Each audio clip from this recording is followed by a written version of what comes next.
राधे राधे आप सभी को। कैसे हैं आप लोग? मैं उम्मीद करता हूँ कि आप लोग बिल्कुल मस्त होंगे और अपनी तैयारी में जोर शोर से लगे होंगे। आज फिजिक्स का हम लोग ऑब्जेक्टिव करने वाले इस चैप्टर समाप्त हो गया है, तो लोग ऑब्जेक्टिव पूरा देखो। देखिए पहला क्वेश्चन है, इसके द्वारा बिंदु स्रोत से समांतर किरणपुंज मिल सकता है। तो किसके द्वारा समांतर किरणपुंज मिल सकता है जो बता सकते हैं? तो अवतल दर्पण, उत्तल दर्पण, ए बी दोनों, इनमें से कोई नहीं। तो समांतर किरणपुंज किससे मिल सकता है? तो अवतल दर्पण से, क्योंकि उत्तल दर्पण में उसके समांतर किरण किरण भेजते हैं तो सब फैल जाता है। ठीक है। दूसरा कह रहा है, कहाँ पर स्थित होने से वस्तु का प्रतिबिंब अवतल दर्पण के फोकस पर बनता है? अगर किसी वस्तु है कहीं पे रखा हुआ तो उसका प्रतिबिंब, उसका वस्तु कहाँ पर रहेगा तो उसका प्रतिबिंब फोकस पर बनेगा, तो अनंत पर रहेगा। ऑप्शन डी हो जाएगा। चलिए अगला क्वेश्चन, क्वेश्चन नंबर 3 हम लोग पढ़ते हैं।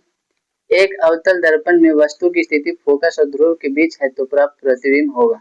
देखिए अवतल दर्पण है और वो वस्तु स्थित कहाँ? फोकस और ध्रुव के बीच में स्थित है। फोकस और ध्रुव की स्थित है तो उसका प्रतिबिंब दर्पण के पीछे बनता है। तो दर्पण के पीछे बनेगा तो आभासी बनता है और वस्तु से बड़ा बनता है। ठीक है। तो ये क्वेश्चन नंबर 3 का आंसर सी हो गया, ग हो गया। क्वेश्चन नंबर 4 की ओर हम लोग बढ़ते हैं। क्वेश्चन नंबर 4 कह रहा है कि दर्पण की फोकस दूरी उसकी वक्रता, इसको वक्रता लिखना चाहिए था। वक्रता त्रिज्या की होती है। अच्छा, फोकस दूरी जो होती है वक्रता त्रिज्या की क्या होती है? आधी होती है फोकस दूरी। क्वेश्चन नंबर नेक्स्ट हम लोग आगे बढ़ते हैं। 5, क्वेश्चन नंबर 5 कह रहा है, मोटर गाड़ी के चालक के सामने लगा रहता है। देखिए मोटर गाड़ी जो होता है, बाइक जो होता है, बाइक के आगे जो दर्पण होता है, उस दर्पण में वो मतलब जो लाइट होता है आग रहती है, उसमें कौन सा दर्पण होता है? तो उसमें अवतल दर्पण होता है। ठीक है। क्वेश्चन नंबर हम लोग 6 की ओर बढ़ते हैं। 6 कह रहा है, किसी अवतल दर्पण द्वारा आभासी सीधा और आवर्धित प्रतिबिंब कब बनता है? किसी अवतल दर्पण द्वारा आभासी सीधा और आवर्धित प्रतिबिंब कब बनता है? तो इसका आंसर हो जाएगा जब वस्तु वक्रता केंद्र पर स्थित हो। तो बिल्कुल भी नहीं। वक्रता केंद्र से परे बिल्कुल भी नहीं। फोकस और वक्रता केंद्र के बीच बिल्कुल भी नहीं। दर्पण के ध्रुव और उसके फोकस के बीच में स्थित होता है, तब ऑप्शन नंबर घ हो जाएगा इसका आंसर। ठीक है बाबू। चलिए क्वेश्चन नंबर आगे हम लोग बढ़ते हैं। 7 नंबर क्वेश्चन कह रहा है, दादी बनाने में, दादी नहीं दाढ़ी लिखना चाहिए था। दाढ़ी दाढ़ी दाढ़ी बनाने में किस दर्पण का उपयोग होता है? तो दाढ़ी बनाने में हम लोग अवतल दर्पण का उपयोग करते हैं। सैलून में कौन सा दर्पण रहता है? अवतल दर्पण। ठीक है। तो क्वेश्चन नंबर अगला 8, क्वेश्चन नंबर 8 कह रहा है, एक दर्पण में किसी भी दूरी पर रखी एक वस्तु का सिर्फ सीधा प्रतिबिंब भी प्राप्त होता है तो वह दर्पण हो सकता है। यहाँ पे सीधा लिखना चाहिए था, ये थोड़ा सा गलती हो गई। सीधा प्रतिबिंब है, ये प्रतिबिंब नहीं, प्रतिबिंब ही प्राप्त होता है तो वह दर्पण हो सकता है। देखिए एक दर्पण में किसी भी दूरी पर रखिएगा तो सीधा कौन सा दर्पण में हो सकता है? ये हमेशा उत्तल में भी हो सकता है, वो समतल में हो सकता है। कि समतल उत्तल दर्पण का भी यही गुण है और समतल दर्पण का भी यही गुण है। ठीक है। तो इसका आंसर हो जाएगा, कह रहा है दर्पण में किसी भी दूरी पर रखी वस्तु, अच्छा समतल है, उत्तल है और समतल अथवा दोनों है, तो ये क्या हो जाएगा इसका आंसर। चलिए क्वेश्चन नंबर 9, क्वेश्चन नंबर 9 बोल रहा बाबू, किसी गोलीय दर्पण द्वारा बने प्रतिबिंब की आवर्धन ऋणात्मक है, इसका अर्थ क्या है? वस्तु से छोटा, वस्तु से बड़ा, उल्टा। अगर ऋणात्मक है तो उल्टा, क्या हो जाएगा? उल्टा। चलिए क्वेश्चन नंबर 10, क्वेश्चन नंबर 10 कह रहा है बाबू कि प्रकाश गमन कहती है। प्रकाश कैसी गमन करती है? सीधी रेखा में। प्रकाश कैसी गमन करती है? तो सीधी रेखा में सीधी रेखा में। चलिए क्वेश्चन नंबर 11, क्वेश्चन नंबर 11 बोल रहा है, ऐसे पदार्थ जिनसे होकर आपतित किरण का एक छोटा सा भाग ही पार कर पाती है कहे जाते हैं। एक छोटा सा भाग, एक छोटा सा भाग ही पार कर पाता है तो उसको क्या बोलेंगे हम लोग? उसको बोलेंगे हम लोग पारभासी। यहाँ पे पारभासी लिखना चाहिए था, पारभासी। ठीक है, पारभासी, ऑप्शन नंबर ग। चलिए क्वेश्चन नंबर 12 कह रहा है, एक प्रकाश किरण एक समतल दर्पण पर लंबवत आपतित होती है, परावर्तन कोण का मान होगा। परावर्तन कोण का मान कितना होगा? 0 डिग्री हो जाएगा। ठीक है, 0 डिग्री के ऑप्शन क। चलिए क्वेश्चन नंबर 13 कह रहा दो समांतर समतल दर्पण के बीच रखी वस्तु के सिद्धांत कितने प्रतिबिंब बना सकते हैं? वो अनंत बना सकते हैं। ठीक है, देखिए जब आप लोग सैलून में जाते हैं तो सैलून के जब दोनों तरफ समतल दर्पण लगा रहता है, अगर अवतल दर्पण भी लगा रहेगा, कोई सा भी दर्पण लगा रहेगा, तो देखिएगा समतल दर्पण की बात करें तो समतल दर्पण अगर पैरेलल रहेगा ना बाबू, तो पैरेलल रहेगा तो देखिएगा कि हम लोग के अनंत मतलब कि इनफाइनाइट बनेगा, इनफाइनाइट प्रतिबिंब हम लोग का बनता है। ठीक है, ये हो गया 13। चलिए क्वेश्चन नंबर 14 की ओर हम लोग बढ़ते हैं। प्रकाश की एक किरण एक समतल दर्पण पर लंबवत आपतित होती है। दर्पण द्वारा किरण के पथ पे उत्पन्न विचलन पूछ रहा है। क्या पूछ रहा है बाबू? कि प्रकाश की एक किरण एक समतल दर्पण पर लंबवत आपतित होती है। प्रकाश की एक किरण समतल दर्पण पर लंबवत आपतित होती है, तो दर्पण द्वारा किरण के पथ देखिए वो समतल दर्पण है और इसी पथ पर आया और इसी पथ पर वापस लौट गया। ठीक है, तो इसी पथ पर वापस लौट गया तो किरण में तो इसमें कितना 180 डिग्री है बाबू, 180 डिग्री, तो इसका हो जाएगा ऑप्शन नंबर ग। ठीक है, चलिए क्वेश्चन नंबर 15 की ओर हम बढ़ते हैं। कह रहा है किसी समतल दर्पण की फोकस दूरी का मान होता है। किसी समतल दर्पण की फोकस दूरी का मान बाबू हमेशा याद रखिएगा अनंत होता है, इनफाइनाइट। ठीक है, ग।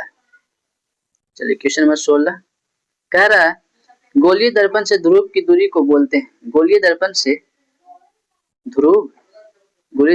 ध्रुव की दूरी को, ध्रुव नहीं लिखना चाहिए तो बाबू गलती लिखा गया। गोलीय दर्पण से ध्रुव की दूरी को क्या बोलते हैं?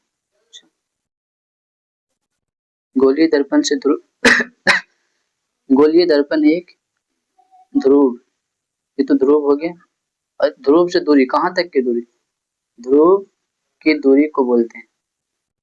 गोलीय दर्पण के ध्रुव को बोल सकते हैं। गोलीय दर्पण के ध्रुव को क्या बोलते हैं? ये क्वेश्चन गलत लिखा गया, वो क्वेश्चन गलत है। ठीक है, कह रहा गोलीय दर्पण के ध्रुव की दूरी को बोलते हैं। ध्रुव की दूरी को कहां से कहां तक है? अगर ध्रुव की दूरी होगा तो मुख हैच बोल सकते हैं, लेकिन इसमें मुख हैच ऑप्शन में दिया नहीं है।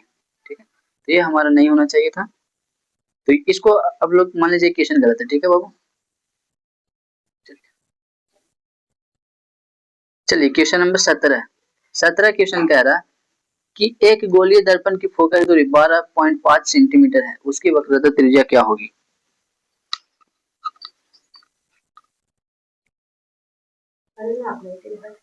एक गोलीय लिखल था, ये गोलीय सही कर ले। गोलीय दर्पण की फोकस दूरी कितना? f बराबर 12.5 सेंटीमीटर। ठीक है, f बराबर 12. तो वक्रता त्रिज्या कितना हो जाएगा? 12 24 25 सेंटीमीटर हो जाएगा बाबू। ठीक है, ऑप्शन नंबर ग। चलिए क्वेश्चन नंबर अगला, किसी गोलीय दर्पण पर आपतित किरण उसके वक्रता केंद्र से होकर गुजरती है, तब परावर्तित किरण वक्रता केंद्र, देखिए गोलीय दर्पण है वक्रता केंद्र से होकर गुजरेगी तो कहां से, वो जिस पर आती है उसी पर वापस लौट जाती है, मुख्य अक्ष के समांतर पूर्व पथ पर लौट जाती है। ऑप्शन नंबर ग हो जाएगा। 18 के क्या हो जाएगा? ग हो जाएगा। चलिए क्वेश्चन नंबर 19 की ओर हम बढ़ते हैं। वस्तु से बड़ा आभासी प्रतिबिंब किस दर्पण से प्राप्त होता है? वस्तु से बड़ा आभासी प्रतिबिंब, देखिए बड़ा आभासी प्रतिबिंब किस दर्पण से प्राप्त होता है? तो अवतल से ही प्राप्त होता है बाबू, और अवतल से ही प्राप्त होता है, उत्तल से नहीं प्राप्त होता, समतल से भी होता है। तो इसमें ऑप्शन नंबर का और खा दोनों हो जाएगा, क्योंकि नहीं बड़ा और आभासी प्रतिबिंब, बड़ा और आभासी तो अवतल से होता है, समतल में तो बराबर होता है ना, अवतल। ठीक है, चलिए क्वेश्चन नंबर 20 की ओर हम बढ़ते हैं। वस्तु से छोटा और आभासी प्रतिबिंब इनमें से किस दर्पण से प्राप्त होता है? वस्तु से छोटा और आभासी प्रतिबिंब इनमें से किस दर्पण से प्राप्त होता है? किस दर्पण से प्राप्त होता है? वस्तु से छोटा और आभासी तो उत्तल दर्पण। किधर गया? उत्तल दर्पण से, ऑप्शन नंबर घ। चलिए क्वेश्चन नंबर 21 की ओर हम लोग बढ़ते हैं। क्वेश्चन नंबर 21 बोल रहा है निर्देशांक चिन्ह परिपाटी में सभी दूरियां मापी जाती है। कहां से मापी जाती है? वो ध्रुव से मापी जाती है। ऑप्शन नंबर ग। चलिए क्वेश्चन नंबर 21 की ओर 22 की ओर हम बढ़ते हैं। निर्देशांक चिन्ह परिपाटी के अनुसार गोलीय दर्पण के लिए आवर्धन का सूत्र -v/u, -v/u। ये हमारा इसमें आंसर ऑप्शन में नहीं है, तो कोई भी कर लीजिए -v/u। चलिए इसमें कोई नहीं ऑप्शन में, तो हम लोग कर लेते हैं कोई, मान लीजिए गा के बना लीजिए, गा के ऑप्शन बना लीजिए हम लोग, गा के -v/u, फिर हमारा आंसर सही हो जाएगा। ठीक है, क्वेश्चन नंबर कितना थे? 22। चलिए फिर हम नेक्स्ट क्वेश्चन की ओर बढ़ते हैं। क्वेश्चन नंबर नेक्स्ट है बाबू, समतल दर्पण द्वारा आवर्धन होता है। किसी समतल दर्पण द्वारा आवर्धन कितना होता है? किसी समतल दर्पण द्वारा आवर्धन तो +1 होता है। ऑप्शन ख हो जाएगा वो। चलिए क्वेश्चन नंबर नेक्स्ट की ओर में बढ़ते हैं। क्वेश्चन नंबर कितना हो जाएगा? 24 कह रहा है अवतल दर्पण की फोकस दूरी होती है। अवतल दर्पण की फोकस दूरी क्या होती है? अवतल दर्पण की फोकस दूरी ऋणात्मक होती है। ऑप्शन ख हो जाएगा। ऑप्शन क्या हो जाएगा? ख हो जाएगा, ऋणात्मक होता है। अवतल दर्पण की फोकस दूरी क्या होती है बाबू? ऋणात्मक होती है। ठीक है, चलिए नेक्स्ट क्वेश्चन की ओर बढ़ते हैं। कह रहा है बाबू कि अवतल दर्पण के ध्रुव तथा फोकस के बीच रखे बीम का प्रतिबिंब की प्रकृति। देखिए एगो अवतल दर्पण है बाबू, उसके कहाँ पर रखा हुआ प्रतिबिंब, कहाँ पर रखा हुआ? वस्तु जो रखा हुआ, वस्तु रखा है फोकस के बीच, मुख्य फोकस, ध्रुव और मुख्य फोकस के बीच, यानी कि पोल और फोकस के बीच। तो इसका प्रतिबिंब पीछे बनेगा बाबू, पीछे बनेगा तो आभासी तथा सीधा बनेगा। ऑप्शन नंबर का हो जाएगा इसका। ऑप्शन का हो जाएगा बाबू, ऑप्शन का। ठीक है, चलिए हम नेक्स्ट क्वेश्चन को बढ़ते हैं। फिर 25 के बाद कितना? 26 नंबर क्वेश्चन कह रहा है वह सब दर्पण जिसका परावर्तक पृष्ठ अंदर की तरफ वक्रित हो कहलाता है। जो अंदर की तरफ वक्रित हो का क्या कहलाता है बाबू? अंदर की तरफ वक्रित हो वो कहलाता है अवतल दर्पण कहलाता है। ठीक है, चलिए क्वेश्चन नंबर 27 होगा। निर्वात में प्रकाश की चाल होती है। निर्वात में प्रकाश की चाल क्या होती है? 3 × 10⁸ मीटर पर सेकेंड, 3 × 10⁸ मीटर पर सेकेंड का। देखिए ये हम लोग को लिखने के लिए यहाँ पे नहीं आ रहा था ऑप्शन, उसमें से तो मैं ऐसा लिख दिया के पावर करके लिख दिया, आप समझ जाइएगा। ठीक है, क्वेश्चन नंबर नेक्स्ट, मुख्य अक्ष जो होता है ना दर्पण के, मुख्य अक्ष जो होगा वो दर्पण के ध्रुव पर क्या होता है? तो लंबवत अभिलंब होता है। ऑप्शन का, ऑप्शन क्या हो जाएगा प्यारे बच्चों? का हो जाएगा। चलिए क्वेश्चन नंबर 29, क्वेश्चन नंबर 29 क्या कह रहा है? परावर्तन के नियम से निर्धारित क्या होता है? आपतन कोण बराबर परावर्तन कोण, यानी कि ऑप्शन क्या हो जाएगा? का हो जाएगा।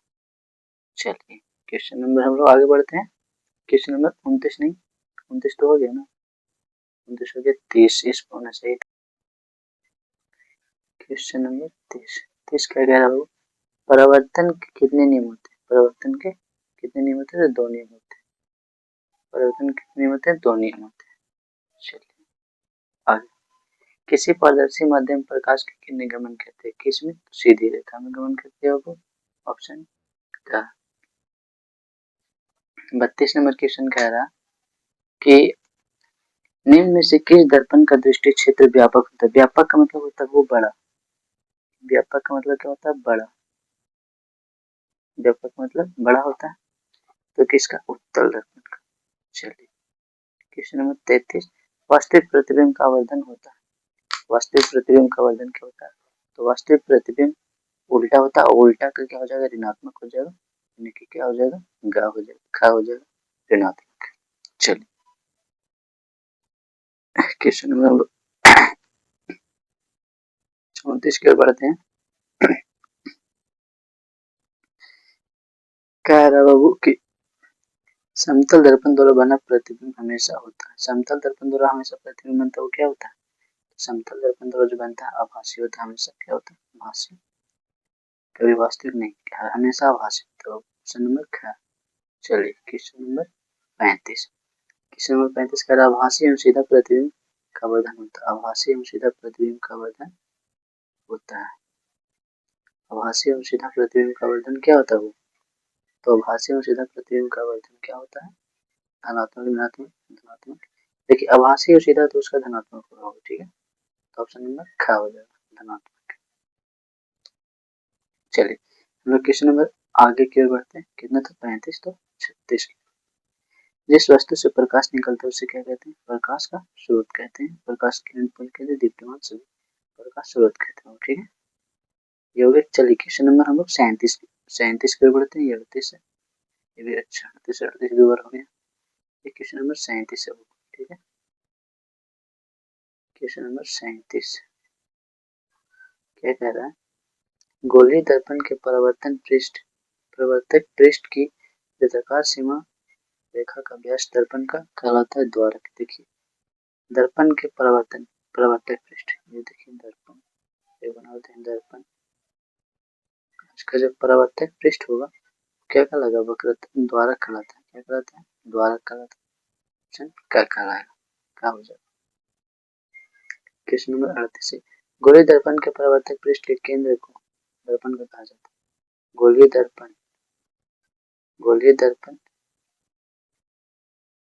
दर्पण के परावर्तक पृष्ठ के केंद्र को दर्पण का क्या कहा जाता है, यह गोलीय दर्पण हो, ठीक है।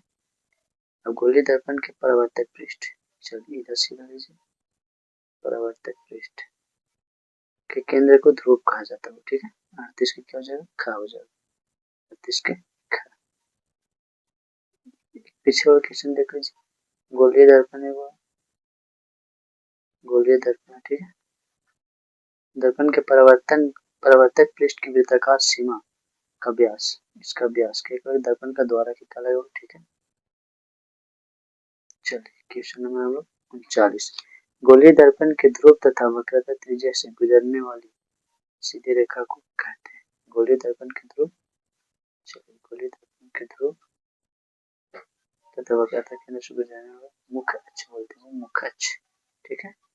वक्रता त्रिज्या भी बोलते हैं, मुख्य अक्ष बोलते हैं। तो 39 का क्या हो जाएगा, देखिए ध्रुव तथा वक्रता त्रिज्या से गुजरने वाली सीधी रेखा को मुख्य अक्ष बोलते हैं, ठीक है।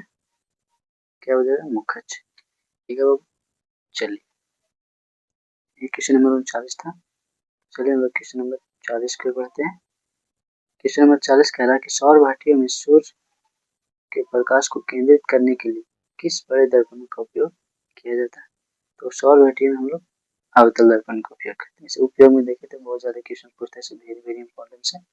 चलिए क्वेश्चन नंबर 41 कह रहा है बाबू कि दंत विशेषज्ञ मरीज के दांतों का बड़ा प्रतिबिंब देखने के लिए किस दर्पण का उपयोग करते हैं। तो डॉक्टर लोग भी अवतल दर्पण का उपयोग करते हैं, ऑप्शन का हो जाएगा, ठीक है। चलिए क्वेश्चन नंबर 42 क्या कह रहा है, क्वेश्चन नंबर 42 कह रहा है वैसा गोलीय दर्पण जिसका परावर्तक पृष्ठ बाहर की तरफ वक्रित हो कहलाता, बाहर की तरफ क्या हो, वक्रित हो, तो क्या कहलाता, वो कहलाता उत्तल दर्पण। क्या कहलाएगा, उत्तल दर्पण, ऑप्शन नंबर का। चलिए क्वेश्चन नंबर नेक्स्ट, तो बहुत अच्छे से हम लोग लाइव क्लास में डिटेल के सब, ठीक है, बहुत अच्छा से सब सारे क्वेश्चन का प्रैक्टिस किए। चलिए हम लोग देखते हैं सारे क्वेश्चन को, ध्यान से देखिएगा, ठीक है बाबू। चलिए 43 क्वेश्चन नंबर 43 क्या बोल रहा है कि प्रकाश की किरणें को पथ को दर्शाने वाले चित्र को कहा जाता है। मतलब कोई प्रकाश की किरण है तो उस प्रकाश को किरण को दर्शा रहे हैं, तो उसको दर्शाने के लिए क्या बोलते हैं, किरण रेख, किरण रेख। चलिए क्वेश्चन नंबर 44, नई कार्तीय चिन्ह परिपाटी के अनुसार मुख्य अक्ष के लंबवत तथा नीचे की माइनस वाई मतलब नीचे की अक्ष के अनुदिश मापी जाने वाली दूरी मानी जाती है। मुख्य अक्ष के लंबवत नीचे की, तो नीचे की मानी जाएगी तो ऋणात्मक मानी जाएगी। ऑप्शन क्या, ऑप्शन गा हो जाएगा, क्या हो जाएगा, गा, ठीक है। चलिए क्वेश्चन, चलिए वो आपका ये ऑब्जेक्टिव क्वेश्चन का सेशन समाप्त हो गया, ये ऑब्जेक्टिव का सेशन समाप्त हो गया। ये आपका चैप्टर बहुत अच्छा से पूरा डिटेल में हम लोग फिजिक्स का चैप्टर 1 हम लोग प्रैक्टिस किए हैं, चैप्टर 1 बहुत अच्छे से किए, ठीक है। लिख के चाहे कैसे 3 बार वीडियो को देख के याद कर लीजिएगा, आपका चैप्टर द एंड हो गया। और न्यूमेरिकल का क्लास बहुत जल्दी मिलेगा आप लोग को। और जो चैनल पर नए जुड़ते हैं संघर्ष ऑनलाइन क्लासेस, इसको सब्सक्राइब कर लीजिएगा वो, और यही नाम से हमारा व्हाट्सएप चैनल भी है, यही नाम से हमारा टेलीग्राम चैनल है। आपको नोट्स लेना है संघर्ष ऑनलाइन क्लासेस का, तो संघर्ष ऑनलाइन क्लासेस टेलीग्राम पे जुड़ना होगा। यदि आपको सारी सूचना चाहिए कि कहाँ मिलता है, सारी सूचना के लिए व्हाट्सएप चैनल पर आपको जुड़ना बहुत जरूरी है, क्योंकि यहाँ पे लाइव क्लासेस भी चलती है, रिकॉर्डेड क्लासेस भी दिया जाता है, live classes, recorded classes, live classes, सारी फैसिलिटी यहाँ पे सभी की सभी फ्री, आपसे एक भी रुपया नहीं पे यहाँ पे लिया नहीं जाता, और बहुत अच्छे से सारी चीज को यहाँ पे बताया जाता है, ठीक है। तो फिर मिलते हैं हम लोग नेक्स्ट क्लास में, तब तक के लिए बाय बाय, टेक केयर, पढ़ते रहिए, मचाते रहिए। जय हिंद, जय भारत।